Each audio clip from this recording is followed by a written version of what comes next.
ప్రభునందు ప్రియులైన మీకందరికీ యేసుక్రీస్తు ప్రభువారి నామంలో శుభవందనాలు తెలియజేస్తూ ఉన్నాం.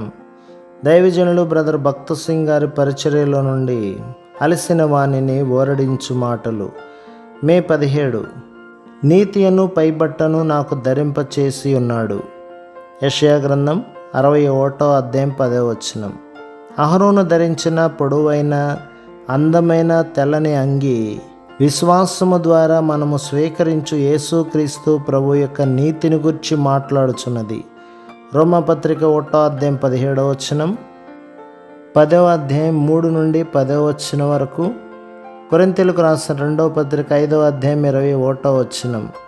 విశ్వాసము ద్వారానే మనము నీతిమంతులముగా తీర్చబడుచున్నాము. ప్రభువా, నేను ఏమి చేయుచున్నాను? దేనిని ఇష్టపడుచున్నాను? ఎట్టి శ్రమను అనుభవించుచున్నాను? ఎక్కడికి వెళ్ళుచున్నాను అను వాటిని బట్టి కాక కేవలము విశ్వాసము ద్వారానే నన్ను నీతిమంతునిగా తీర్చుము అని మనము ప్రభువును అడగవలెను.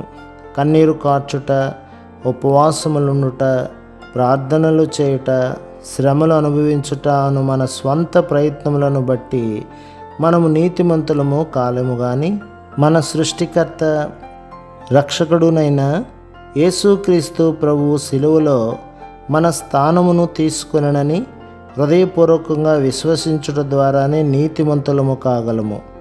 ఆయన పాపము చేయలేదు, ఆయన పాపమును ఎరుగడు గాని మనకు బదులుగా మరణించెను. ఇష్టపూర్వకముగా తనను తాను రిక్తునిగా చేసుకొని మనకు బదులుగా మరణించెను.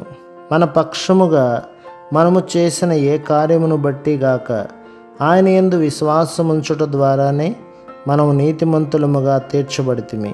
మన పాపము యొక్క దిగంబరత్వము మన ప్రయత్నముల ద్వారా కప్పబడదను మొదటి వర్తమానము ఆ తెల్లని నిలువుటంగి మనకు తెలియజేయుచున్నది. మన స్నేహితులు, బంధువులు, ఇతరులు మన ధర్మకార్యములు మన పాపమును కప్పివేయలేవు.